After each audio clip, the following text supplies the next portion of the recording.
قرآن کریم میں بیان شدہ واقعات اور قصص میں سب سے بڑا قصہ موسیٰ علیہ السلام کا ہے۔ آپ اللہ کے اولو العزم رسول تھے۔ آپ کا قصہ قرآن کریم کی 73 سورتوں میں جا بجا پھیلا ہوا ہے۔ 73 سورتوں میں پھیلے ہوئے قصے کو یکجا کرنا آسان کام نہیں۔ ایسے واقعات کی جزیات کو قرآن و حدیث کی چھلنی میں سے گزارنا انتہائی ضروری ہے۔ تو آئیے سنتے ہیں قصہ سیدنا موسیٰ علیہ السلام کا۔ اللہ تعالی سورۃ القصص آیت 1 تا 3 میں فرماتے ہیں، شروع اللہ کے نام سے جو بڑا مہربان نہایت رحم والا ہے۔ طا سین میم، یہ روشن کتاب کی آیات ہیں۔ ہم آپ کے سامنے موسیٰ اور فرعون کا صحیح واقعہ بیان فرماتے ہیں ان لوگوں کے لیے جو ایمان رکھتے ہیں۔ ان آیات میں اہل ایمان کے لیے نصیحت اور یاد دہانی ہے، جبکہ انہی آیات میں فاسق، نافرمان اور کجرو لوگوں کے لیے ڈراوا اور وعید ہے۔ فرعون یعنی ولید بن مصعب بہت جابر اور ظالم شخص تھا۔ ظلم و جبر کی ان آخری حدوں کو پہنچ گیا تھا جن تک شاید انسانوں میں سے کوئی بھی نہ پہنچا ہوگا، یہاں تک کہ اس نے رب ہونے کا دعویٰ کر دیا۔ وہ اللہ تعالیٰ کا انکار کرتے ہوئے کہا کرتا تھا۔ فرعون کہنے لگا، اے درباریوں، میں تو اپنے سوا کسی کو تمہارا معبود نہیں جانتا۔ کہنے لگا، تم سب کا رب میں ہی ہوں۔ اس نے الوہیت اور ربوبیت دونوں میں اللہ تعالیٰ سے جھگڑا کیا۔ یقیناً فرعون نے زمین میں سرکشی کر رکھی تھی اور وہاں کے لوگوں کو گروہ گروہ بنا رکھا تھا اور ان کے ایک فرقے کو کمزور کر رکھا تھا، اور ان کے لڑکوں کو تو ذبح کر ڈالتا تھا اور ان کی لڑکیوں کو زندہ چھوڑ دیتا تھا۔ بلا شک و شبہ وہ تھا ہی فساد کرنے والوں میں سے۔ اس نے لوگوں کے گروہ اور جماعتیں بنا رکھی تھیں۔ فرعون کے زمانے میں بنی اسرائیل سب سے حقیر اور کم درجہ قوم تھی۔ فرعون نے انہیں حد درجے ذلیل اور بے عزت بنا رکھا تھا۔ سبھی کو معاشرے میں نچلے طبقے میں شمار کیا جاتا تھا، جبکہ مصر میں یہی لوگ شاہانہ زندگی گزارا کرتے تھے۔ فرعون نے اعلان کرا رکھا تھا کہ بنی اسرائیل سب کے سب غلام ہیں۔ وہ ان سے زر خرید غلاموں کی طرح مزدوری لیا کرتا تھا۔ ان کی عورتوں سے لونڈیوں باندیوں جیسا برتاؤ کیا جاتا تھا۔ وہ جو چاہتا تھا ان سے کرتا تھا۔ اس نے یہ حکم اپنی رعایا میں عام دے رکھا تھا۔ مصر کے باشندے اعلیٰ درجے کے لوگ سمجھے جاتے تھے، وہ قبطی کہلاتے تھے۔ فرعون نے بنی اسرائیل کو غلام اور محکوم بنا رکھا تھا، اور اس نے ان میں سے ایک فرقے کو کمزور کر رکھا تھا۔ بنی اسرائیل اس ذلت سے نجات پانے کا انتظار کر رہے تھے، اور اس کی وجہ یہ تھی کہ انہیں ایک بشارت ملی ہوئی تھی۔ اس کے مطابق ان کا نظریہ تھا کہ فرعون کے گھر سے ایک بچہ نکلے گا جو انہیں نجات دلائے گا، اور یہ بھی بیان کیا جاتا ہے کہ یہ بشارت انہیں اس طرح ملی تھی کہ خود فرعون نے خواب دیکھا تھا کہ بیت المقدس سے آگ نکل کر مصر کی جانب بڑھتی چلی آ رہی ہے۔ وہ آگ مصر میں موجود تمام لوگوں کو جلائے ڈالتی ہے، مگر اس آگ سے بنی اسرائیل کے گھر محفوظ رہتے ہیں۔ فرعون نے اس خواب کی تعبیر کاہنوں سے پوچھی۔ وہ کاہن اس کے نزدیک عالم تھے۔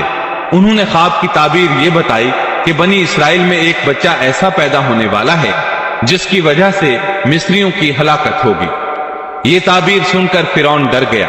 تب اس نے ایک خوفناک حکم جاری کیا، بنی اسرائیل میں جو بچہ پیدا ہو اسے قتل کر دیا جائے۔ اللہ کی قدرت دیکھیے کہ ہارون علیہ السلام اس سے پہلے پیدا ہو چکے تھے، اور موسیٰ علیہ السلام کی والدہ امید سے تھی۔ فرعون نے اپنا حکم یوں جاری کیا تھا کہ اگر ان کے ہاں بیٹے پیدا ہوں تو انہیں قتل کر دو، بیٹیاں پیدا ہوں تو انہیں زندہ چھوڑ دیا جائے۔ چنانچہ ایسا ہی کیا جانے لگا۔ ہر نو مولود بچے کو قتل کیا جانے لگا، بچیوں کو چھوڑ دیا جاتا۔ یہ تھا بچوں کو ذبح کرنے کا حکم جو بنی اسرائیل میں شروع ہوا۔ اس کا طریقہ انہوں نے یہ اختیار کیا کہ ہر حاملہ خاتون کی نگرانی شروع کر دی۔ دایا عورتوں کے ذمے یہ ڈیوٹی لگائی کہ حاملہ مستورات کی اطلاع دیں گی، اور جو دایا اطلاع نہ دیتی اسے بھی قتل کر دیا جاتا۔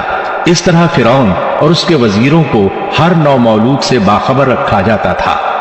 ان دنوں سیدنا موسیٰ علیہ السلام کی والدہ اپنے حمل کے ابتدائی دنوں میں تھی۔ انہوں نے اس بات کو چھپائے رکھا اور دایا کا کام کرنے والی عورتوں سے بھی خود کو چھپائے رکھا، یہاں تک کہ درد ذہ کا وقت آ پہنچا اور انہوں نے بچے کو جنم دیا۔